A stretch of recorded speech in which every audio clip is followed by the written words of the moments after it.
بچتے رہنا ہے۔ دیوبند والا پہرے دار ہے، پہرے دار یہ نہیں دیکھتا چور کی شکل کیسی ہے، وہ یہ نہیں دیکھتا چور کی عقل کیسی ہے، وہ یہ نہیں دیکھتا چور کا قبیلہ کون سا ہے، وہ یہ نہیں دیکھتا چور بڑا ہے، وہ یہ نہیں دیکھتا چور چھوٹا ہے، وہ دیکھتا ہے کہ چور چور ہے، نہ اسے چوری کرنے دیتا ہے نہ گھر میں گند کو ڈالنے دیتا ہے۔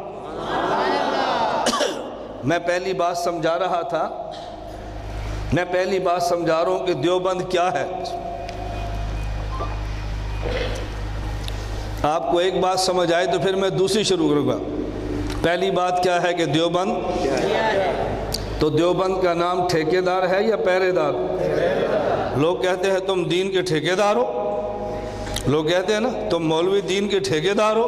آپ کیا کہو گے؟ ٹھیکیدار نہیں ہے ہم ٹھیکیدار تو نہیں ہیں، ہم پہرے دار ہیں۔ ہم نے دین کا ٹھیکہ نہیں لیا خدا سے، ہم دین کے پہرے دار ہیں اور پہرہ دینا ہمارا حق بنتا ہے۔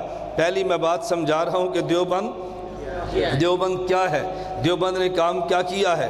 نہ دین میں الہات کی وجہ سے دین نکلنے دیتے ہیں، یا بدعات کی وجہ سے دین میں کوئی چیز آنے دیتے ہیں، یہ الہات کو بھی روک دیتے ہیں اور بدعات کو بھی روک دیتے ہیں۔ کبھی چور اتنی اچھی شکل میں آتا ہے کہ بات سمجھانی بڑی مشکل ہوتی ہے۔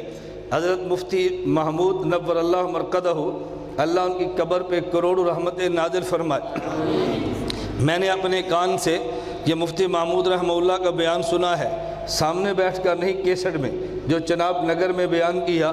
مرزائیت کو کافر قرار دینے کے بعد مفتی محمود رحمہ اللہ فرمانے لگے کہ جب اسمبلی میں بحث چلی ہے قادیانیت سے، ادھر جب مرزا ناصر آیا، اس کے چہرے پہ داڑھی، اس کے سر پہ پگڑی، اس کا لمبا چولا، اس کے کرتے، تو لوگ حیران ہوتے کیا یہ بھی کافر ہو سکتا ہے، کیا یہ بھی کافر ہو سکتا ہے۔ مفتی صاحب سوچتے تھے، فرماتے ہیں میں سوچتا تھا میں اراکین اسمبلی کو کیسے بتاؤں گا یہ کافر ہے۔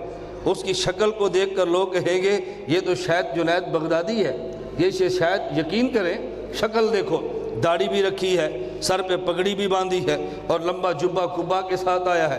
مفتی صاحب فرماتے ہیں میں تعجب میں پڑ گیا، میں ان کا کفر کیسے سمجھاؤں گا۔ لیکن جب بات چلی ہے تو مفتی محمود رحمۃ اللہ علیہ نے اسمبلی میں ایسے قائل کیا کہ آپ اندازہ نہیں فرما سکتے۔ میں اسمبلی کی پوری بات تو سناتا نہیں ہوں، اس کا فائدہ نہیں ہے، لیکن صرف دو باتیں عرض کرتا ہوں۔ نمبر ایک، مفتی محمود رحمہ اللہ فرمانے لگے کہ مجھے ایک رکن اسمبلی نے پوچھا، مفتی صاحب آپ جو حضور کو آخری نبی مانتے ہیں اور حضور کے بعد کوئی نبی نہیں مانتے، کیا اس کی دلیل قرآن میں بھی ہے؟ یہ رکن اسمبلی ہے اور پوچھ رہا ہے کہ اس کی دلیل قرآن میں بھی ہے۔